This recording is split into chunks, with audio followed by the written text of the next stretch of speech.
अन्यदा चरणं नास्ति त्वमेव शरणं मम तस्मात् कारुण्यभावेन रक्ष रक्ष ஜனார்தனா. ஒரு சமயம் இந்த உலகத்திலே ஜகாஜி மகாஜி என்ற இரண்டு பேர்கள் வாழ்ந்து வந்தார்கள். அவர்கள் மிகவும் கொடூரமான பாவச் செயல்களை செய்தவர்கள். அவர்களுடைய கெட்ட நடவடிக்கைகள் நிறைய பேரை மிகவும் பாதித்து அவர்களால் தொல்லையடைந்தவர்கள் நிறைய பேர். அப்படி இருந்தவர்களை கிருஷ்ண சைத்தன்ய மகாபிரபு ஆட்கொண்டு விட்டார். அவர்களை பரம பாகவதர்களாக வாழ்க்கையில் திருத்தி பணி கொண்டார்.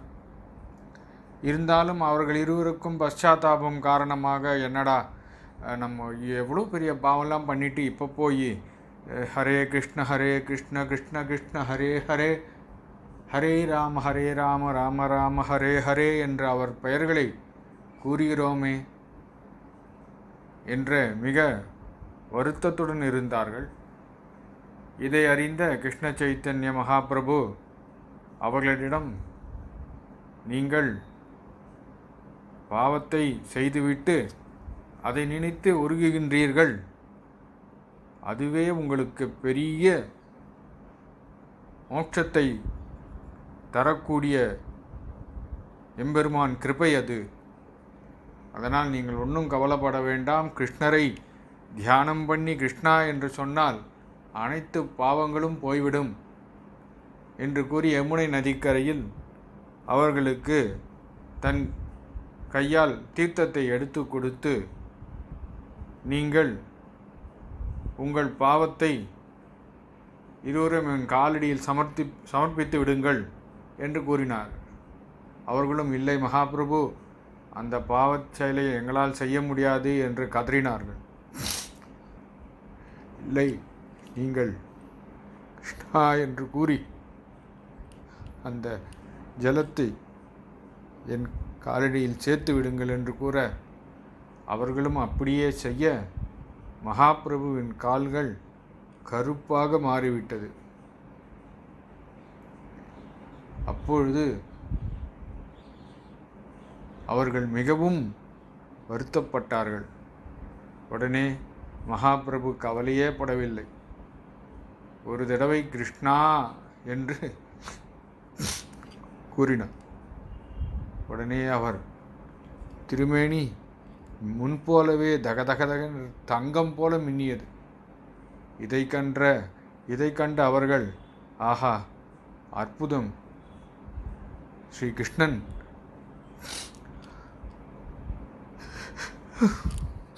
எல்லோரையும் எந்த பாவம் செய்தாலும் தன்னுடைய ஒரு நாமாவினால் சுத்தம் செய்து விடுகிறார்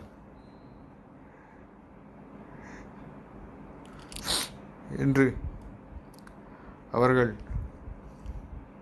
சுவாமி பிரபுவின் காலில் விழுந்து சேவித்து சந்தோஷம் அடைந்தார்கள். இப்பொழுது நாமும் அப்பேற்பட்ட இந்த கிருஷ்ண கதையை தினமும் பார்த்து கொண்டிருக்கிறோம். நேற்று பரீட்சித்து உலகம் முழுவதும் எம்பெருமானின் திருமேனியாக நினைத்து கொண்டு அந்த தியானம் கைகூடாமல் சுக மகரிஷியிடம் தனக்கு வேறு மாதிரியான தியான பயிற்சியை சொல்லிக் கொடுங்கள் என்று கூற, மகரிஷியும் நம்போலவே பெருமாள் சாந்த ஸ்வரூப முகத்துடன், 2 கண்கள், 2 காது, ஒரு மூக்கு, 2 கால் திருமேனி, ஆனால் கைகள் மட்டும் 4 சங்கு சக்கரங்களை பிடித்து கொண்டு, மஞ்சள் பட்டாடை உடுத்தி, வனமாலை அணிந்து, திவ்ய ஆபரணங்கள் தரித்து, கடக குண்டல ஹாரத்துடன் எம்பெருமானை நினைத்துக்கொள் என்று கூற, பரீட்சித்தும் அதை முயற்சித்து ஆஹா, இது நமக்கு கைகூடிய ஒன்று என்று சந்தோஷப்பட்டான். பிறகு அவரிடம் எம்பெருமானுடைய இந்த லோகத்துடைய சிருஷ்டி பெருமாள் எப்படி படைத்தார் என்று கேட்க, மகரிஷியும் அதை பற்றி எடுத்து கூறினார்.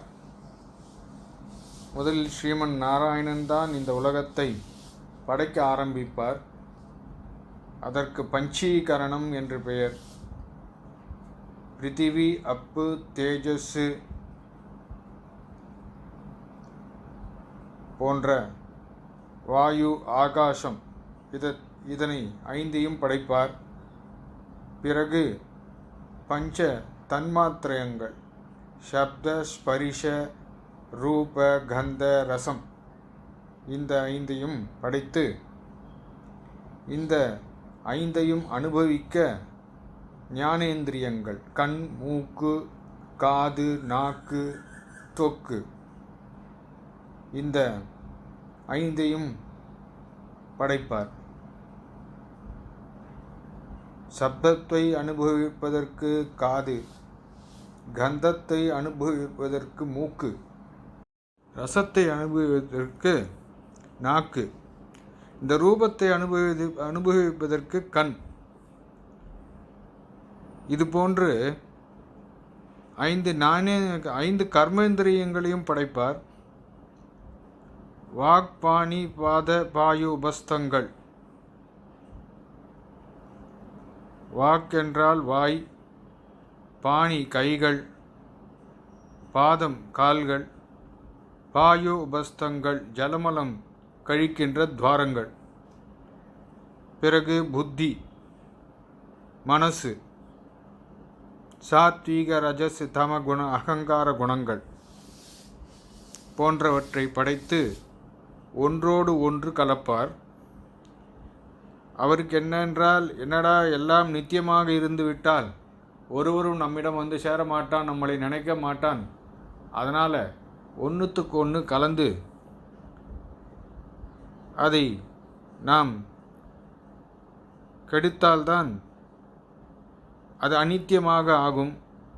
அப்பொழுதுதான் நம்மிடம் வந்து சேருவார்கள் என்ற ஒரு பெரிய ஆசை நம்மிடம் இருக்கும் ஒரு கரிசனம். பெருமாள் அதை கலக்க ஆரம்பிப்பார். அதாவது சுவாமி சொல்வது போல உப்பு, ஜலம், இந்த ரவை மூணும் தனித்தனியாக இருந்தால் பல மாதங்கள் கெடாமல் இருக்கும். ஆனால் அதையே சேர்த்து உப்புமாவாக பண்ணிவிட்டால் அது ஒரு 4 மணி நேரத்தில் கெட்டு போயிடும். அதே போல தான் எம்பெருமானும் இந்த உலக சிருஷ்டியை ஏற்படுத்திவிட்டு இந்த பிரஜா சிருஷ்டியை மேலும் தொடர்வதற்கு பிரம்மாவை உற்பத்தி பண்ணி அந்த பொறுப்பை அவரிடம் கொடுத்துவிட்டு தான் போய் க்ஷீராப்தியில் படுத்துக்கொள்வார்.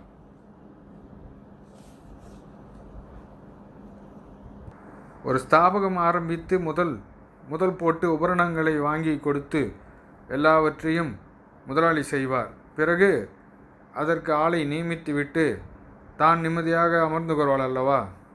அதுபோல் பிரம்மாவை சிருஷ்டிக்க சொல்லி எம்பெருமான் தனது க்ஷீராப்தியில் சயனம் செய்து கொள்வார். பிரம்மா சிருஷ்டியை தொடங்கினார். முதலில் அவித்தியின் விருத்திகளான மோகம், மகாமோகம், விருப்பம் நிறைவேறாவிட்டால் கோபத்தையும், அத்தேகாதிகள் மரணமடைந்தால் தான் என்கிற எண்ணத்தையும் உற்பத்தி செய்தார். அதை மோசமான அந்த உற்பத்தியை நினைத்து வருந்தி பிறகு பிரம்மதேவர் ஊர்துவ ரேதசுக்களுமான சனகர், சனந்தர், சனாதனர், சனத்குமாரர் என்ற முனிகளை சிருஷ்டித்தார். அவர்களிடம் பிரஜா சிருஷ்டியை தொடங்குங்கள் என்று கூற அவர்கள் வாசுதேவனையே மிக மேலான கதியாக உடையவர்களாகிய நாங்கள் அந்த பிரஜாசிஷ்டியை விரும்பவில்லை என்று அவர்கள் தவம் செய்ய சென்று விட்டார்கள். அந்த கட்டளையும் மறுத்து அந்த புத்திரர்களால் மிகவும் வருத்தமடைந்த பிரம்மா தன் கோபத்தை அடக்கி கொண்டார். அந்த இரு புருவங்களுக்கிடையே நடுவிலிருந்து நீலலோகிதன் என்ற குமாரன் உண்டானான். தேவர்களுக்கு முன்பே ஜனித்தவரும் எல்லா சர்வயஜ்ஞருமான அந்த பரமேஸ்வரன் உலகுக்கெல்லாம் தந்தையான பிரம்மதேவரை எனக்கு பெயர்களையும் ஸ்தானங்களையும் கற்பிக்க வேண்டும் என்று அழுதார். பிரம்மதேவரும் அந்த பரமேஸ்வரனை வாக்கை காப்பாற்றுகின்றவராய், அடாதே, உனக்கு அதை செய்கிறேன். தேவசிரேஷ்டனே, பயத்துடன் கூடின சிறு பையன் போல் எதனால் நீ அழுதாயோ அதனால் உன்னை ஜனங்கள் ருத்ரன் என்று அழைப்பார்கள் என்று பெயர் வைத்தார். இருதயம், இந்திரியங்கள், பிராணன், ஆகாசம், வாயு, அக்னி, ஜலம், பூமி, சூரியன், சந்திரன், தபசு என்ற ஸ்தானங்கள் முந்தியே உன்னால் செய்யப்பட்டிருக்கின்றன. மன்யு, மனு, மகேஷானன், மகான், சிவன், ருதத்வஜன், உக்ரரேதஸ், பவன், காலன், வாமதேவன் என்ற பெயரும் அவருக்கு பெருமாள் தீட்சை செய்து வைத்தார்.